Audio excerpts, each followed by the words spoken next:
మతాంతరంగా సహజ స్థితిలో సమతుల్యంగా సమపాతంగా అంటే సజీవంగా ఉంతగిన గ్రహ క్షేత్రాలు ఉండి అందులో మంచి రేఖలుంటే అంటే మంచి చిహ్నాలుంటే మంచి బీజం ఉంటే మంచి చిహ్న సంపద ఉంటే ఇతోధికమైనటువంటి ఫలితాన్ని ఇస్తాయి.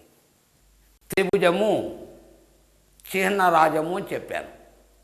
సమున్నతంగా ఉంది, చక్కగా ఉంది, సజీవంగా ఉన్నటువంటి క్షేత్రం లోపల మీకు కనబడింది. చిహ్నరాజమే కాదు, ద్విగుణీకృతమైన ఫలితాన్ని ఇస్తున్నాయి. ఆరోగ్యంగా ఉన్నటువంటి సహజంగా ఉన్నటువంటి క్షేత్రంలో అంటే గ్రహసీమలో ఒక దుష్టరేఖ కనబడింది, గుణకం కనబడింది. గుణకం మీకు ఎక్కడ ఉన్నా చెడుది అని చెప్పాను. కానీ ఎటువంటి క్షేత్రం లోపల ఉంది? సరళంగా, సహజంగా, సజీవంగా, సమతుల్యంగా, స్వక్షేత్రంగా ఉన్నటువంటి స్థానభ్రష్టంగా అన్నటువంటి స్థితిలో ఉంది. కాబట్టి చెడ్డరేఖ చెడ్డదైనా న్యాయానికి నిజానికి ఎంత నష్టం చేయాలనో అంత నష్టం మాత్రం చేయదు. నష్ట శాతం తగ్గుతుంది, తక్కువ నష్టాన్ని కలిగిస్తుంది. ఎక్కడి నుంచో పడ్డాడు, కాలు విరగాలి, విరగలేదు, గాయం మాత్రమే అయింది అంటే నష్ట శాతం తగ్గింది. ఎక్కడికో విదేశాలకు వెళ్ళాడు ఉద్యోగం కోసం, ఉద్యోగమే కాదు అక్కడే ఉన్నాడు, వ్యాపారాన్ని పెట్టాడు, తననా వాళ్ళని తెచ్చుకున్నాడు, వాళ్ళ ద్వారా కూడా ఏదో ఉద్యోగం చేస్తున్నాడు, ఇతోధిక లాభం. త్రిభుజం యొక్క మంచి క్షేత్రంలో త్రిభుజ లక్షణం అంటే మంచిని ఇతోధికంగా చెప్పండి, చెడును ఫలితాన్ని తగ్గించండి. ఎప్పుడు? సమంగా ఉన్నప్పుడు. రైట్. చిహ్న సంపదలో భాగంగా చతుర్భుజాన్ని ఇట్లా ఉండాలి. అంటే ఇట్లా మీకు 3 రేఖలే కనిపిస్తున్నాయి. ఈ త్రిరేఖా సంగమం అనటానికి వీల్లేదు. ఒక నిలువు రేఖనో లేదా ఒక భూమో దీనికి ఒక రేఖగా మారుతున్నది, ఒక భుజంగా మారుతున్నది. చతుర్భుజంలో ఏకభుజంగా మారుతున్నది. అట్లే త్రిభుజానికి కూడా ఇట్లా అంటే ఇది హృదయ రేఖ అయినప్పుడు ఇది త్రిభుజం అవుతుంది. ఈ త్రిభుజం ఇట్లా ఉండకుండా మధ్యన ఇట్లా త్రిభుజం కూడా ఉండవచ్చు. ఈ త్రిభుజానికి ఈ త్రిభుజానికి ఈ చతుర్భుజానికి ఉన్న తేడా ఏమిటి అని ఒకవేళ ప్రశ్నించుకుంటే భూమి మాత్రం ఒకటి అయిపోయింది. ఇది మీకు లంబము కోణము ఇవి 2 వేరున్నాయి. అంటే ఇట్లా స్వతంత్రంగా ఒక త్రిభుజం ఇంత ఏర్పడితే ఇది ఇచ్చే ఫలితాల్లో త్రిగుణాత్మకత కనిపిస్తుంది, 3 అంతల లాభం చేస్తుంది. కానీ అదే త్రిభుజం భూమి హృదయ రేఖ అయింది కాబట్టి 2 రేఖలే స్వతంత్రంగా ఉన్నాయి కాబట్టి త్రిగుణీకృతం కాకుండా ద్విగుణీకృత లాభం. అట్లా అని ఇక్కడ ఉన్న ఒక భూమి ఒక రేఖ, నిలువు రేఖ ఒక కోణం, ఇది త్రిభుజమా? కాదు, త్రిభుజం కావటానికి వీల్లేదు, అది కోణంగా మారుతుంది మీకు. కాబట్టి 2 భుజాలైనా కనీసం స్వతంత్రంగా ఉన్నప్పుడు మాత్రమే అది త్రిభుజం అవుతుంది. 3 భుజాలు స్వతంత్రంగా ఉన్నప్పుడు ఒకటి భూమిగా ఉన్నా, లంబంగా ఉన్నా, మరే రకంగా ఉన్నా 3 భుజాలు స్వతంత్రంగా ఉండాలి. ఒక భుజం ఒక దంతం కలిసి ఉన్నా పర్వాలేదు, 3 అంతల రక్షణ కల్పిస్తుంది. అది వజ్రరేఖగా పనిచేస్తుంది, అది రక్షణ రేఖగా పనిచేస్తుంది. ఈ పరిజ్ఞానం, ఈ అవగాహన దయచేసి మీరు మనసు లోపట ఉంచుకోండి. ఇక్కడ ఒక గుణకం ఉంది స్వతంత్రించి, ఒక యవరేఖ కూడా ఉంది. ఇక్కడి నుంచి అడ్డు రేఖలు వచ్చాయి, ఇక్కడి నుంచి వాలు రేఖ వచ్చింది. ఇందులో ఏది ఒకటి మంచి రేఖ కాదు, అన్ని చిన్న సంపదే. సంపద అనకూడదు, చిన్న జాలం ఉంది అందరినీ, దుష్ట చిన్న జాలం.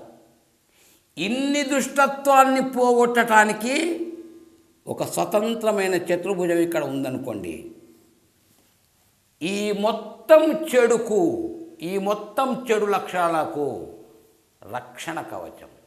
వట్టి రక్షణ కాదు, వజ్ర కవచం. కర్ణునికి ఏ రకంగానైతే తొడుగులు ఉండేదో వజ్ర కవచాలు వీటన్నిటి నుంచి రక్షణ కల్పిస్తుంది ఒక్క చతుర్భుజం చాలు. త్రిభుజం కారకాల యొక్క త్రిగుణాత్మకమైన ఫలితం కానీ రక్షణ రేఖ కావటానికి వీల్లేదు. చతుర్భుజం మాత్రమే రక్షణ రేఖ, చతుర్భుజం మాత్రమే వజ్ర కవచం, చతుర్భుజం మాత్రమే వాణ్ణి అన్ని తీళ్ళ కాపాడేది చెడు నుంచి అని భావించాలి. త్రిభుజం త్రిగుణాత్మకం. ఇది శని పర్వతం లోపల కూడా మీకు వర్తిస్తుంది. ఇక్కడ మీకు భూమి హృదయరేఖం చేసుకొని ఒక త్రిభుజం ఏర్పడింది. రైట్. పరిపూర్ణమైనటువంటి ఆయుష్ ఉంటుంది, ధనమానాలు పుష్కలంగా ఉంటాయి, సదాచారపరుడైతాడు, న్యాయంగా ఉంటాడు, ఎవరి మీద సందేహాలు ఉండకుండా అందరిని విశ్వసిస్తాడు, సత్యం మాట్లాడతాడు. సద్భావన తీసుకోండి, మంచికి మారుస్తుంది. కానీ అదే మీకు గుణకం ఉందనుకోండి, ధనము ఉండదు, అల్పాయుష్యుడైతాడు, అనాచారం ఉంటుంది, అన్యాయంగా జీవిస్తాడు, ప్రతి వ్యక్తిని డౌట్ చేస్తాడు, అబద్ధాలు మాట్లాడతాడు, లేజీగా ఉంటాడు, అంటే సోమరిగా జీవితం గడుపుతాడు. అంటే కారకాలు చెడుపు లక్షణాలను ఇస్తున్నాయి మీకు. చెడ్డ గుర్తుల యొక్క ఫలితం అది మీకు. రైట్. ఇది యవరేఖ. ఇక్కడ మీరు మళ్ళీ ఒకసారి మీ అవగాహనకు చెప్తున్నా, ఎక్కడ ఏ లోపం రాకుండా. ఒకవేళ ఆ రేఖ ఇట్లా ఉందనుకోండి పొడుగ్గా, ఇది యవరేఖ కావటానికి వీల్లేదు.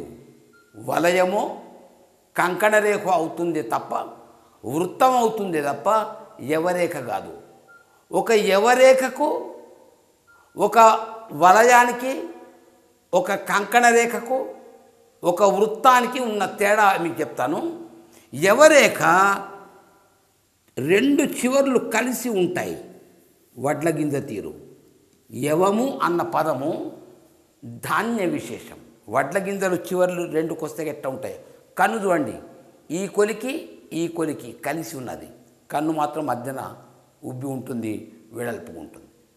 ఇగో ఒక కన్ను యొక్క రెప్పలను పోలినట్టు, అంటే చివర్లు కలిసి ఉండి మధ్యన వెడల్పుగా ఎట్లా ఉంటుందో, వడ్ల గింజ కూడా చిట్ట చివర్ల రెండు సన్నగా ఉండి మధ్యన ఉబ్బుగా ఉంటుందో, యవరేఖ కూడా అట్నే ఉంటుంది, యవధాన్యం అట్లా ఉంటుంది. ఈ యవరేఖ మంచి చెడు అన్న ప్రశ్నే లేదు, ఎక్కడ ఉన్నా చెడ్డదే. కానీ 1-2 చోట్ల లాభాన్ని కూడా చేస్తాయి. కంకణ రేఖలలో యవరేఖ మంచిది. బొటనవేలు దగ్గర ఉన్నటువంటి సంతాన క్షేత్రమైనటువంటి సంతాన రేఖల మీద, అంటే 2వ కణుపు మీద యవచిహ్నం ఉంటే సంతాన కారకం అవుతున్నది. ఎంతమంది సంతానాన్ని కలిగే శక్తి ఆ తల్లి గర్భకోశానికి ఇచ్చిండో చెప్పేటువంటి. అక్కడ యవం అంటే భాషలో కానివ్వండి, శాస్త్రములో కానివ్వండి, దేనిలోనైనా కానివ్వండి అపవాదులు ఉంటాయి, అంటే భిన్నంగా నడుస్తాయి. ఇకారాంత శబ్దాలు స్త్రీలింగాలు అంటాడు. పానీ పుల్లింగ్. ఈ ఉన్నది పానీ బహతీ హే అనద్దు, పానీ బహతా హే అనాలి, అంటే అది అపవాదు. C U T cut, N U T nut, B U T but. అది పొరపాటు అయినట్టు ఇది పొరపాటు ఎందుకు కాకూడదు? ఉచ్చారణ యొక్క సౌలభ్యం కోసం అనుకోండి, వాతావరణం యొక్క ప్రయోగం అనుకోండి. ఈ రకాలుగా మనకు భిన్నత్వం అపవాదులుగా మనకు వర్తిస్తుంటాయి. అవి మీకు చిన్న సంపదల్లో ఉంటాయి, పర్వత యొక్క క్షేత్ర సారం లోపల కూడా మనకు కనిపిస్తుంది.